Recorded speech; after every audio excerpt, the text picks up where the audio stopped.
Scientists were able to mimic Nesyamun's voice by recreating his mouth and vocal cords with a 3D printer. It allowed them to produce a single sound. Hello, ladies and gentlemen. Nathan Cudgel here. Now today we have an interesting story involving Nintendo. You see, Nintendo, in cooperation with the American government, has just sued and prosecuted a man by the name of Gary Bowser, who quite literally lives in a green lair. Gary Bowser has been sentenced to 3 years in prison in order to pay Nintendo $14.5 million. So what did Gary Bowser do? Did he steal the princess?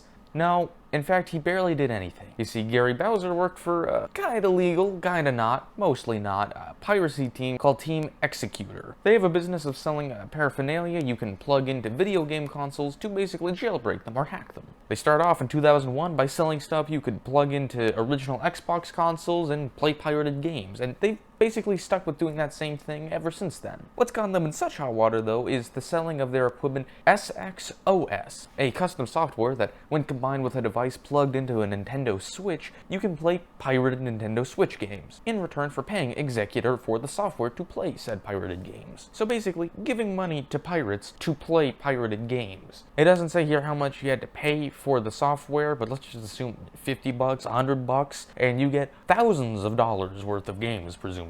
So then, who was Gary Bowser in this whole Team Executor team? Was he the head honcho? Was he really like the Mario Brothers movie, like a mobster version of Bowser from the video games? No, he was just some dude. Seriously, he was just some dude who lived in the Dominican Republic in a small little apartment who ran the website. That's it. He literally just ran the website like any tech IT person. He had nothing to do with the manufacturing of the software or the devices or even really the selling of them other than just managing the website. He was, for all intents and purposes, just a random employee. But what makes Gary Bowser such a big target is he's the only one who didn't use a pseudonym. Everyone else went by different names. I'm just picturing it like Reservoir Dogs, Mr. Pink, Mr. Orange, Mr. Blue. Gary Bowser, though, he didn't go by an alias. He just went by his own name with the company. So when Nintendo decided to go after Team Executor, they didn't go after Max Lorne, the real guy in charge, who has been running the company for years and who has created all the manufacturing process and is all around the boss of this whole organization. No, they went for the little guy who literally just manages the website, rather than going after the individual who proudly shows on his Facebook page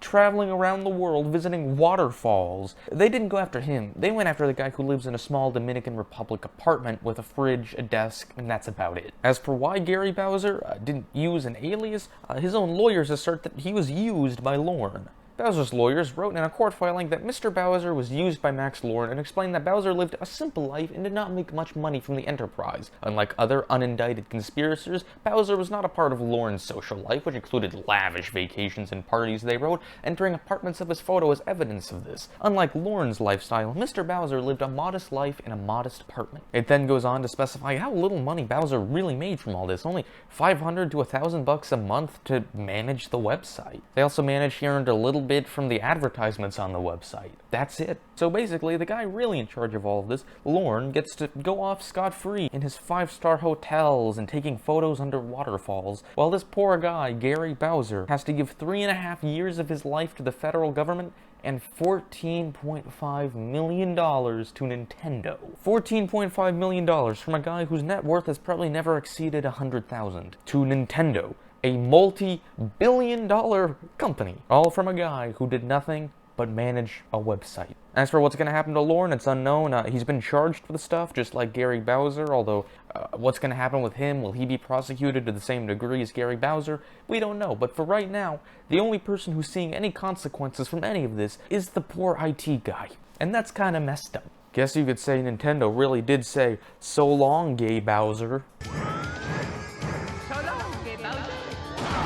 I was so upset I've seen no one make that joke yet. Anyways though, this story, it's a bit messed up. There are actual hardened criminals who get less time in prison and less money to pay back than this poor guy who's named Bowser. I seriously do wonder if his last name played any role in Nintendo choosing to focus on this guy so hard. But tell me what you think. Do you think Gary Bowser deserved any jail time at all? Have to pay back any money? I think he's maybe liable to a little bit, but like probably not exceeding like 10 grand at most, and no prison time for the poor guy. He just managed a website. A website for an admittedly pretty gray area and mostly illegal company, but I mean, it's video games at the end of the day. It's not like he sold drugs. Gary Bowser is no murderer or anything. He's literally just an IT guy. Lauren, though, well, he's guilty of a little bit more. We'll see what happens to him. He may not be living it up in 5-star Paris hotels for too much longer, maybe. But regardless, thank you so much for watching. Hope you've enjoyed this video. Bye.